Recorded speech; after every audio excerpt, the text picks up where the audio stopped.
Okay, so today my guest is former downhill and four cross, which Katy will intro us in a second, four cross champion, super coach, and all round badass, as I've heard her called, Katy Curd. Thank you for joining me. Thank you for having me on. So, Katy, I read this. You're a three-time British four cross champion, former four cross pro tour winner, downhill national series champion, and you have 7 other World Cup podiums. This was before you went into coaching. Is that right? Yes. Yeah. So, yeah, I have no idea how many times I was like national champion. Yeah, four cross world champion. Yeah, I'm actually not sure of the titles, but I'll go with what you said. It sounds good. So, okay, there's a lot of places I want to start, and I will first start with what is four cross, because I'm ashamed to say, as a seasoned cyclist, I had to watch a couple of YouTube videos to understand just what that meant before the show. Yeah, I think everybody's the same. It's not a well recognized sport, unfortunately. I think when everybody watches it, though, it is one of the most exciting sports. It looks to really watch. cool. Yeah, I think it's the action is like right there in front of your face, and you can always see what's going on.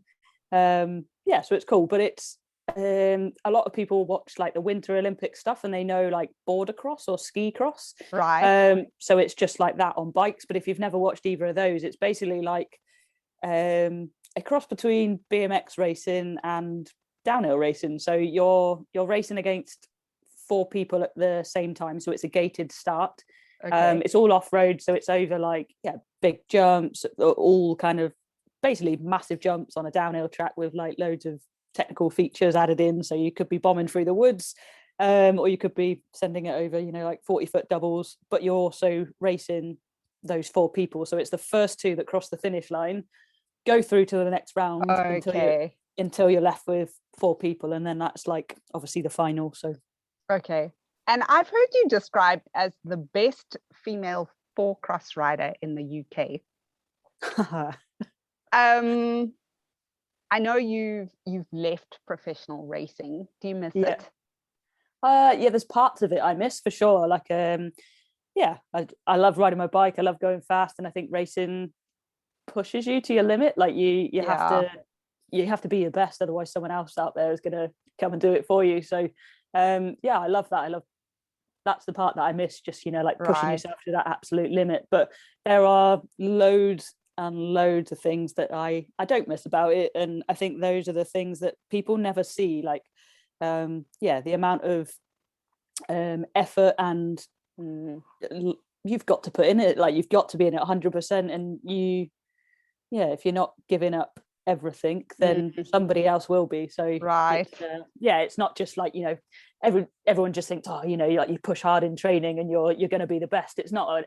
You've got to think about your nutrition, your sleep, your training plans, and your psychology around it and everything. So at the time that you were racing, was that the only focus in your life? Pretty much, sadly, yes. It's although it didn't feel like it at the time, now I've stepped away from it. Yes, it was 100%. It's I didn't quite realize how all consuming it was, but it was things like I couldn't go and do this with friends because I knew that I had to do this training at certain times, or if I'd eat certain things to make sure that I would be on top of training the next day, or it was just little things. So little things which all add up as definitely big things. So, or if like people were going out for a massive ride, like you'd want to go along, but actually it would be not too in much, your program, because then you couldn't do the thing you had to do the next day then. So so now, I mean, personally, from what you've described about four cross, I couldn't think of anything more terrifying. But before we come to that, just quickly on the training, like how fit and I'm going to voice what other people might be thinking. Like, how fit do you have to be? Because it's downhill, right? And you have to do jumps. So, I mean, like, how fit? To me, it wouldn't seem that you would need to be that fit, but like, tell me the truth. Yeah, I think it's a hard one. So I, kind of split my career over four cross and downhill as well. So the four cross actually didn't need to be that fit in terms of what you think you need to be up there for a world champs, because it's essentially a 45 to 1 minute sprint. So it's not a long track. So you only had to be, all out sprint fitness, basically. Right. But it was, like you had to do certain heats. So obviously if you got through to the next round, you'd have to go straight back up to the top and do that all over again. So the whole race was maybe an hour and a half. So you couldn't just go 40 seconds flat out and then just be absolutely done and need an hour to recover. You had to be on your game for an hour and a half. So there was a lot of training that went into it, but a lot of it was power focused and sprint focused, and that kind of quick reaction off the mark. And whereas the downhill stuff, like going into that, was a whole different ball game to me. I didn't realize actually how fit you needed to be. And if you I think people just think you just cruise down the hill and go as fast as you can, but actually, if you're absolutely going for it, you're 9 times out of 10 more knackered than if you did a hill sprint. Like it's a whole body movement, and it's the impact that you go through, you've got to be strong to push back against the bike. So you've got to be incredibly fit.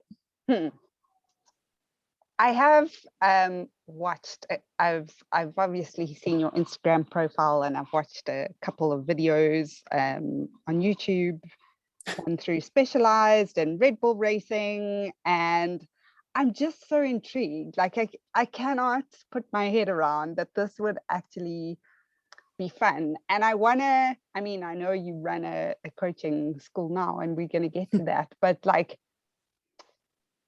is it really fun? For me, yes, it is. I think somebody asked me the other day, it was like, why do you mountain bike? And it's like, because I find it fun. And that kind of whole word just sums up why I get on a bike. And I grew up on a hardtail mountain bike doing a lot of dirt jumping. So as soon as I stumbled upon this sport called four cross, I just fell in love with it. I was like, it's jumping at speed, racing, what's not to love? It was kind of high adrenaline, and it was just everything I loved. And everybody is so friendly, so that made it even easier to get into. Amazing. But it is a little bit scary because there's obviously 3 other people around you which you can't control. So that's kind of the scary part, that you never know you never know what anyone else's game plan is. You can obviously only control what you're trying to achieve. But other than that, I absolutely love it. It's real good fun. And how tough was the women's competition? So when I first started out in the UK, there was one girl, Charlie Phillips, who she's like the sister of Liam Phillips, who used to be our Olympic BMXer in the UK. She was really good, and it was kind of her that I guess that pushed me on. So first race I came up against her, I ended up second, and I was like, wow, that was my motivation to try and beat her. And then went to my first World Cup, and the level just steps up straight again. It's like, whoa, okay, this is, I looked up to Jill Kinter and everybody out there. It was amazing to see what was being achieved, and that's the thing that pushes me on. It's seeing other girls like that, and just I guess wanting to get to the top and seeing what's achievable as well. So it's there was a high level of competition out there. I think it's a shame that it all fizzled out. Do you mean through COVID? No, so four cross took a little bit of a step back. So UCI, who are the governing body of obviously like the races, like the downhill and cross country and stuff, actually pulled four cross out of the UCI World Cup. So why? I think there was multiple things going on. I think as far as I know, like the Olympics wanted another sport to add into. This was like a few years back, but the UCI didn't want to take four cross into the Olympics. They wanted to put cross country in, but the Olympic Committee were more interested in four cross. So then so what I believe they kind of took us out, and there's a lot of money that's involved in all of this as well. So it takes a hell of a lot of money to not only have a downhill track, but to then build a four cross track at the same venue. Like a lot of venues didn't have a four cross track, and it's not the thing that brings in like revenue and stuff. Like the downhill tracks are the thing that get the income for these venues. So I think money's got a lot to do with it, and there were so many things. But as soon as the UCI pulled the sport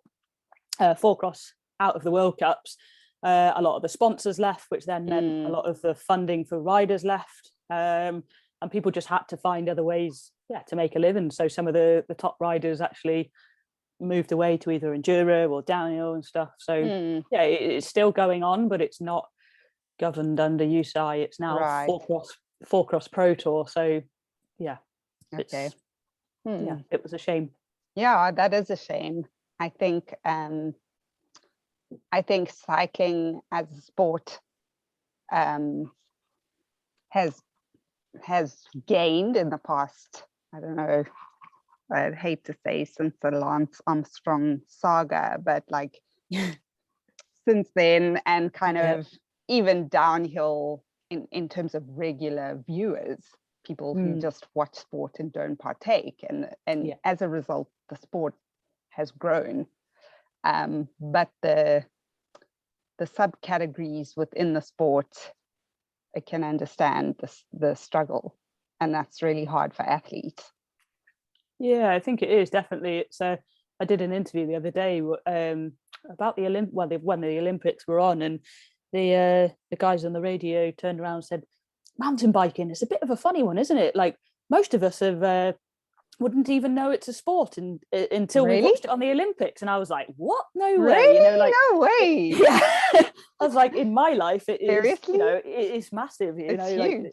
Like, so just it opened my eyes a little bit. I was like, well, maybe people don't know about mountain biking. Maybe people just think, you get on a bike and maybe ride the canal path and that's mountain biking or something. But it was a bit weird. But the sport has grown like massively, especially in the last couple of years since COVID. Like we've seen a huge increase in people on bikes, and it's great.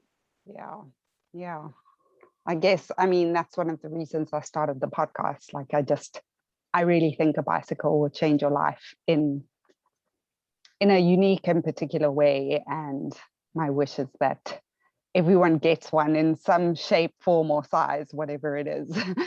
So now let's talk coaching. Like, what was the shift from pro riding into coaching?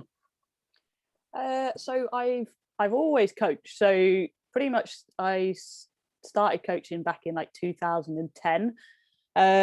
So I kind of did it alongside riding, but I only did it because when I used to live at my parents' house in Bath, I was quite involved in setting up and like renovating the BMX track in Bath. And then when that was all built and done, the local council said, because I was involved with it and because of my racing background, would I be up for coaching a couple of school children? So the schools basically brought all of the kids to the BMX track.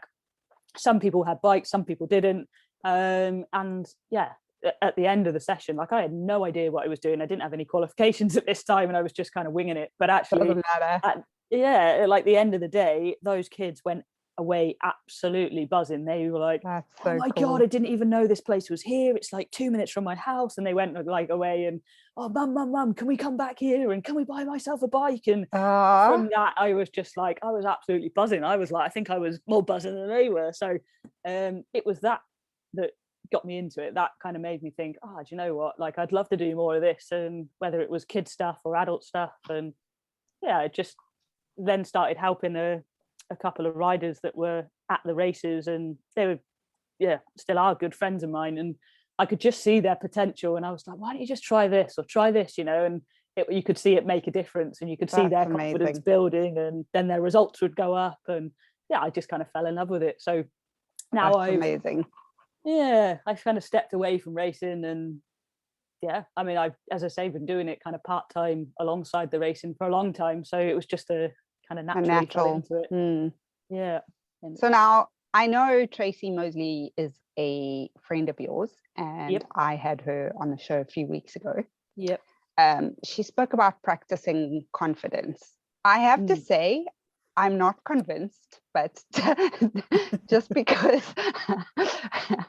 I find safety in tar, so which sounds kind of crazy, I know, but like, tell me your philosophy on that. And I've seen on your website you said learn, progress, play. Yeah. So talk me around that, like, convince me. So for me, learn, progress, play, like that is our motto basically. So I want people to come along and obviously learn how to ride the bike. I want them to learn to do whatever they want to do.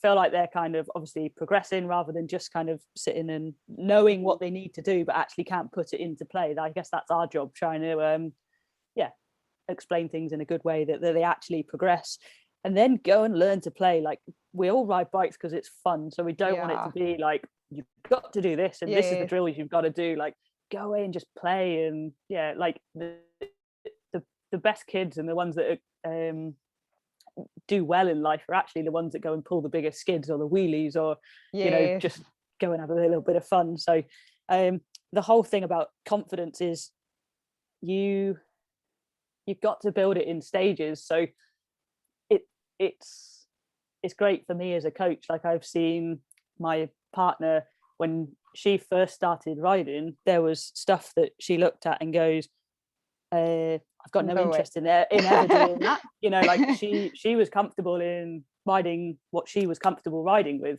and then she'd look at stuff and go, I don't even want to. It's not even there. And now, 3-4 years later, she's riding down it without even thinking about it, and then looking at other things and going, I don't really want to do that. So that confidence has just crept up year by year by year.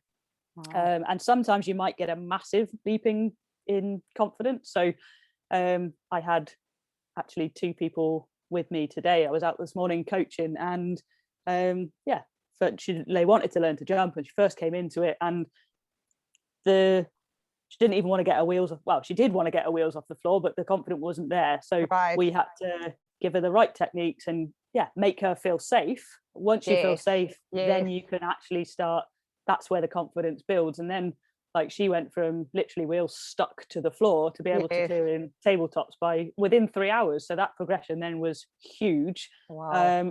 And she'll take that away, and that will keep progressing and progressing and progressing, and that confidence will just keep on going up. So yes, your confidence will not build unless you feel safe. So it's that's so true, actually. And that is like I am lacking words, but that is the mind, like, blowing moment of mountain biking. Is definitely the safer you feel, the better it's gonna go. 100%. Like, people always ask, like, how do you go so fast? And it's like, well, you have to feel good. You have to know what you're doing. You have to, you can't just be like, right, I'm going to let the brakes go here and hope, hold on and hope it's, see how that goes. You have to get all those little steps in place. And I must say, your confidence builds when you are safe. Yeah. I've said on the show many times, I am a roadie, and my best mate is a mountain biker, and it's basically her fault that I have a mountain bike. And I moved to Spain. I think you used to live here, right? Did you used to live here? Were you visited? No, I used to come over and do a couple of coaching courses over there. That's a year. That's what I saw. Yeah. And when I arrived here, I was like, I'm just going to sell this stupid mountain bike. Like, I don't need this. And I literally live in mountain biking paradise.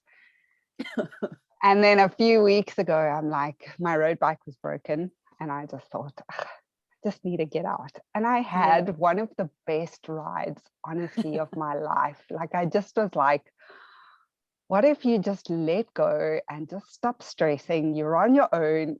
Anyway, if you bail, you're only going to hit like the soft forest ground. So what's the deal? And I just enjoyed it so much. And I was like, wow, I can never sell this bike ever.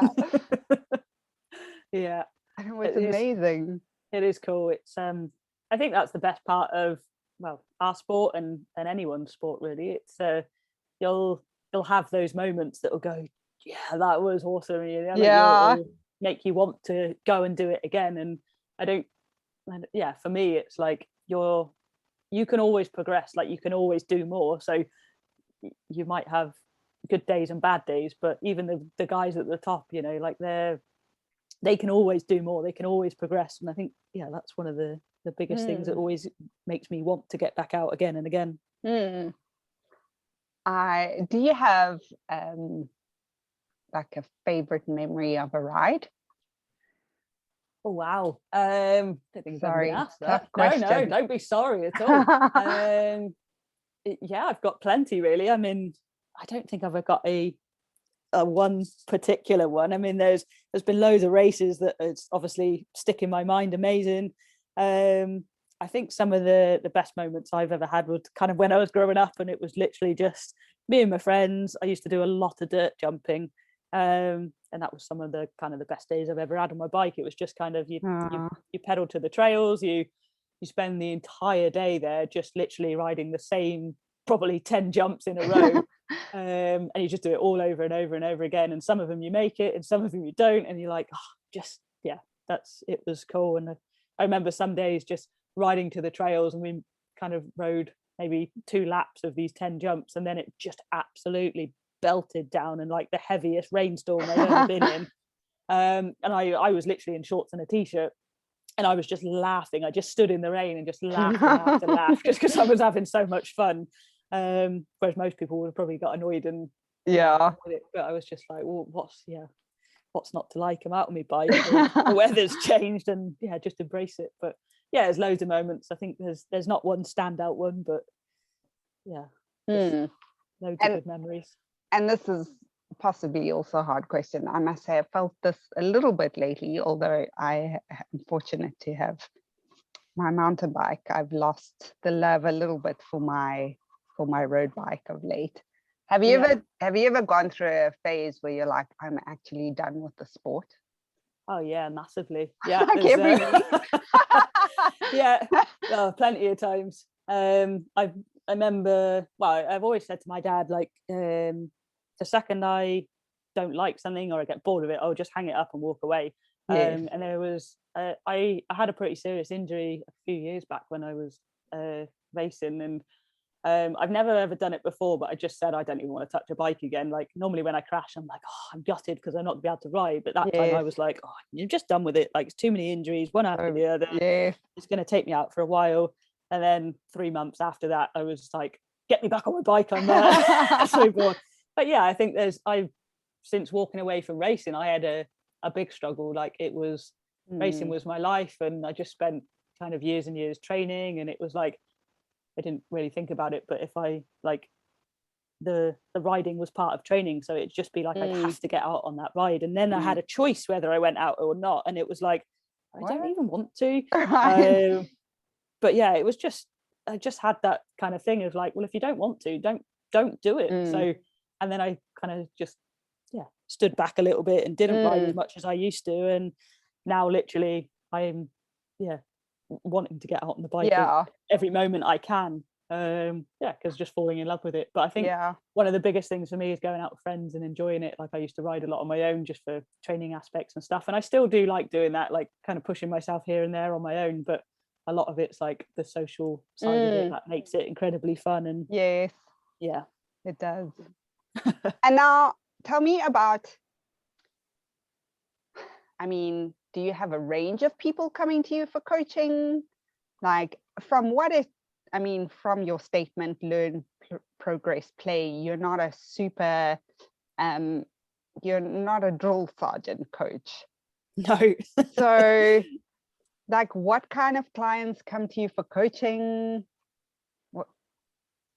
So we literally do have absolutely everybody. So I had a lady with me yesterday who just literally picked up a bike in lockdown, and yeah, that was pretty much her first bike, and she was learning how to ride, and her kind of motivation was because her kids like riding, so now she wants to get out of them and keep up with them. So that was pretty cool. And then we've got it to the other end of the scale where coach Evie Richards, who is the cross country world champion right now, so we started working with her the end of last season, coming into this season just gone, and her confidence has just gone through the roof. Her skills have gone through the roof, which then her confidence gone through the roof, and her results have shown it. So and we coach everybody in between as well, which is really exciting for me, because it's every day is different.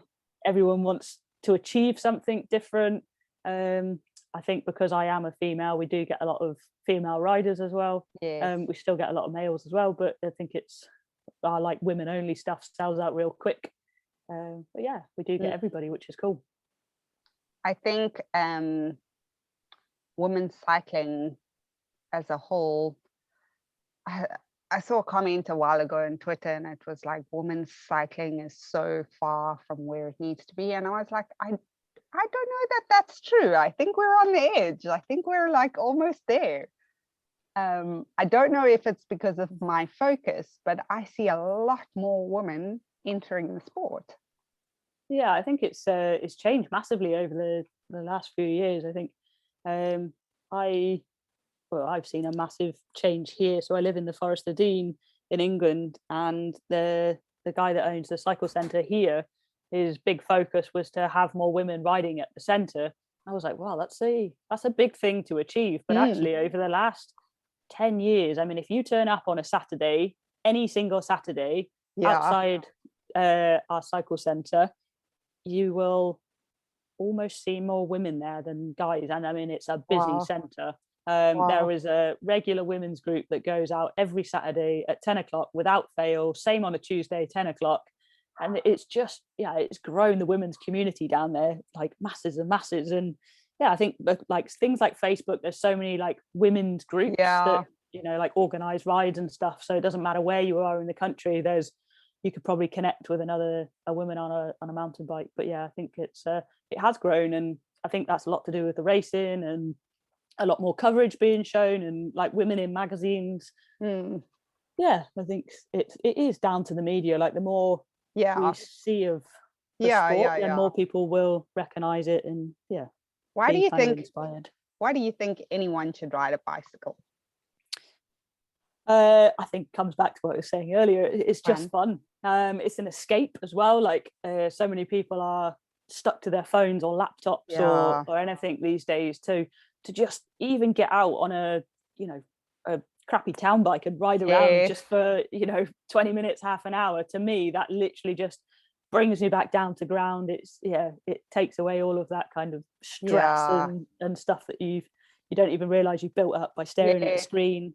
You'll probably be able to go places you wouldn't be able to go on foot as well, so it can take you that much further. Like if you went for a walk, you'd only ever get so far, whereas on a bike you can travel so much further and see amazing things. Like it's it allows you to go on little adventures rather than I must say that I took a trip with my mountain bike a couple of years ago, and I rode through Vietnam and Laos. Wow.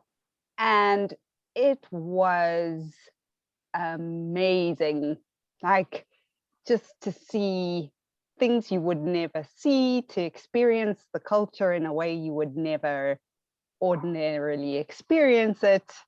It just and it's so true. Every time I'm having a shit day, then I'm like, well, that's a lot when you're so, as you say, tied to your phone, and you build up all the stress, and then you go and ride, and then you come back and you're like, life is amazing. That's it. I think that's what it is. And like you say, it's I had a lady I coached the other day, and I was inspired by her. She was only young. I can't remember her name now, sadly. But I think she was almost like 21 or something. She said she cycled the world.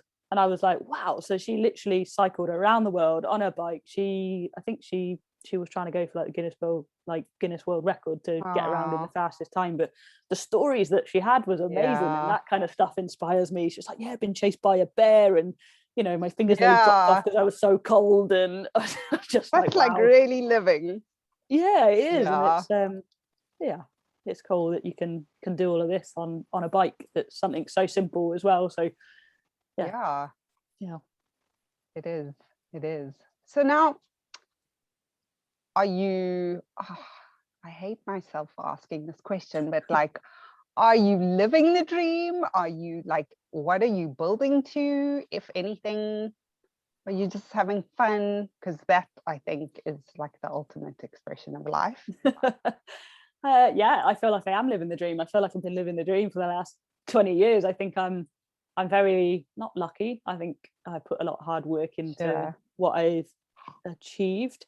But yeah, I've had an amazing time racing the bike over the last God knows how many years, and now I feel like I'm still living the dream. I'm getting to ride my bike every day. I'm getting to see people progress, and I don't have to sit in an office or do something that I don't enjoy. I don't. It's really weird. Like I always say, oh yeah, I'm coaching on this day. I'm coaching. I don't say I've got to go to work or it's work. It doesn't feel like work to me. I just love what I do. So that in turn just then makes me feel like I am living the dream. And I guess I would love to start doing a little bit more with more races and stuff, and that's kind of where I'm trying to push it. Like I think just because of my racing background, I've got a lot of passion into seeing people achieve what they want to, and a lot to offer. Yeah, I think so. I've got a bit of it. Well, I've got years of experience behind me, and I can through the coaching and the racing, and I can. Yes, I don't know. I'm coaching some athletes that are definitely probably faster than me on descents, but I can also see what the mistakes they're making, and that's what helps them. So I'd like to start maybe just doing a little bit more of that. And started this year as well helping some younger riders, so I'd like to do a little bit more of that, like grassroots racing, and really give them a helping hand as they step up through the ranks over the next couple of years. So we've got a lot of plans in place. It just had to get the Katy Curd coaching business to where it needs to be, which is now. So I've luckily got a couple of coaches on board with me, which means I can just step back a little bit and start helping some of the younger people and some of the athletes and the riders that are wanting to work with us. So what does daily life look like for you, if there is? Like, I mean, do you still get to ride? Do you get to do some of the stuff you didn't get to do when you were racing? I think that's it at the moment. I think when I stepped away from racing, I actually realized that there was life away from riding as well, which I didn't know, but just didn't really think I'd enjoy it. But so I guess daily life for me right now is I'm a fairly early rider, so get out of bed pretty early, and I'll have early? 6, something like that. I normally either then go to the gym or go for a ride myself, or go out running with the dogs. It can change vary on a day-to-day basis, and then normally start coaching at 10 o'clock. So we do either a full day or a half day coaching depending on what we've got booked in, and then normally have the afternoon to either go ride my bike or do admin if it needs to be done. But I normally coach 5 days a week, and I normally coach half days, to be honest. So nice. Normally have the afternoons to either go ride or do something for myself. Amazing. And then have like my weekends are Monday and Tuesday, so normally do something with my partner then, and we both love riding, so we'll either go out riding together, go to the beach, or just do something outdoors, go for a big walk or something. We're very outdoorsy, kind of active people. Yes.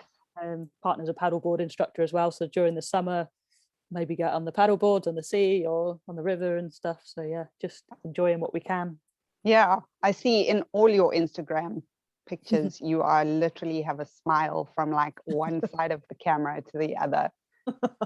Yeah, I feel very lucky to be living the life that I do. It's just, but then it's we've made choices and we've made sacrifices to get there. So absolutely, yeah, we've definitely built a life for ourselves that is enjoyable and is as little stress as possible. Yeah, it is about choices. Definitely. I have one very serious question, which is serious for me because it is threatening the future of my cycling career, is the aspect of cold. This is my first winter in Europe. Yeah. This is cold on another level. This is, I went out last weekend and I was like, okay, I need to find a different sport. But I saw in some of your videos when you went out, and like you said that just now, it was raining or so weather doesn't seem to play a big part in your life. How is that so? Well, you've asked the right question, because honestly, I hate being cold. Like if I get cold, I am the most miserable person ever. So I think you asked Tracy about this. The first time I ever went out riding with her, she invited me along. I didn't really know what a mountain bike was back then, and she invited me along and got me a mountain bike, and it came on to like a massive women's ride with all the people that she'd grew up with or raced with and stuff, and it was like a weekend away. I turned up out on the ride with a pair of shorts on and 3 t-shirts.